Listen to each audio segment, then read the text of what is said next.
Benapole express ঢাকার পথে যখন ফিরছিল কমলাপুরের কাছাকাছি আসার পরে সেই ট্রেনে আগুন লাগে।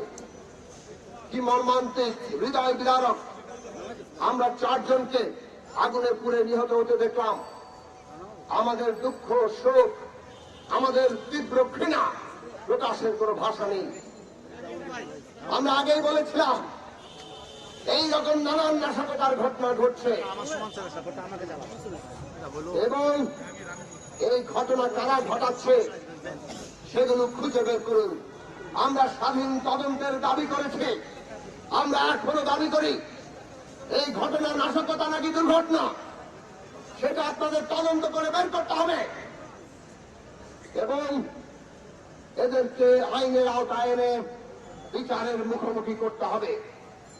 গণতন্ত্র মঞ্চ থেকে আমরা পরিষ্কারভাবে বলেছি আমরা জনগণের ঐক্যের উপর দাঁড়িয়ে, আমরা জনগণের শক্তির উপর দাঁড়িয়ে অহিংসভাবে এই একতরফা নির্বাচনের বিরুদ্ধে আন্দোলন করছি। কাজেই আমরা এও বলেছি যে সরকার নানা রকম ষড়যন্ত্র করছে, নানাভাবে তারা নাশকতা তৈরি করে তার দায় বিরোধী দলের আন্দোলনের উপর চাপিয়ে দিচ্ছে। এইবারও যদি সেটা করেন, আজকে বাংলাদেশের জনগণের কাছে আমরা আহ্বান জানাই, এই যে মানুষের জীবন নিয়ে খেলা, এই খেলার বিরুদ্ধে আমাদের সম্মিলিতভাবে রুখে দাঁড়াতে হবে।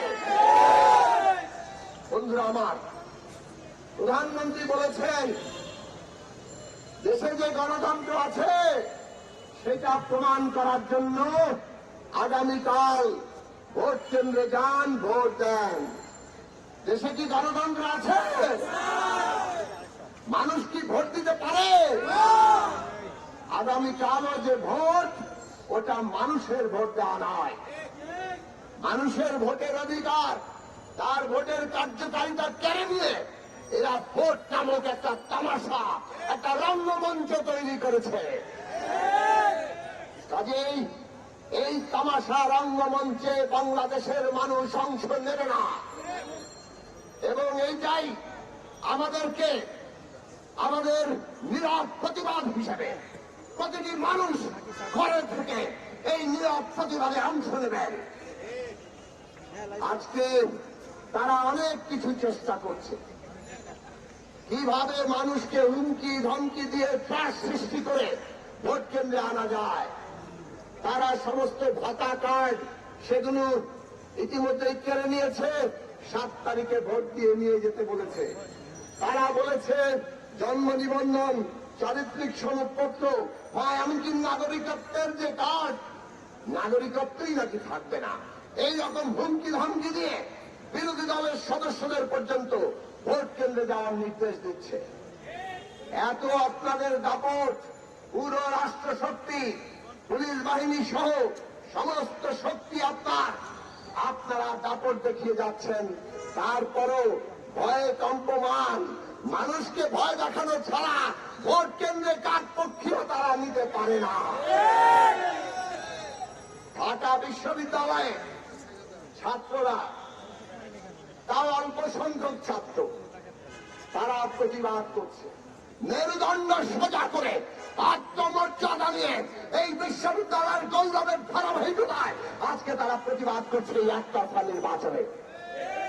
3.5 কোটি তরুণ যারা আজকে প্রথম ভোটার, তাদের ভোটের অধিকার, ভোটের কার্যকারিতা কেড়ে নিয়ে এই সরকার নাগরিকদের, তরুণদের যে অপমান করছে তার বিরুদ্ধে তারা দাঁড়িয়েছেন। আমরা দেখলাম বিশ্ববিদ্যালয় প্রশাসন আর আইন শৃঙ্খলা বাহিনী, গোয়েন্দা সংস্থা তাদের টেলিফোন নাম্বার, পিতামাতার নাম্বার সব নিয়ে বাবা মাকে ফোন করছেন, হুমকি দিচ্ছেন। এই হচ্ছে আপনাদের শক্তি। আপনারা না দেশের বিরাট বড় দল, এত ঐতিহ্য, ওই ঢাকা বিশ্ববিদ্যালয়ের কয়েকজন ছাত্রের প্রতিবাদ আপনারা সহ্য করতে পারেন না। আওয়ামী লীগ ভয়ে থর থর কম্পমান। এই যে আরো 24 ঘন্টা, এই 7 তারিখের 4টা পর্যন্ত নির্বাচন, ওনাদের ফলাফল ঘোষণা, এর মধ্যেও কখন গদি উল্টে যায় এই ভয়ে তারা কাঁপছে।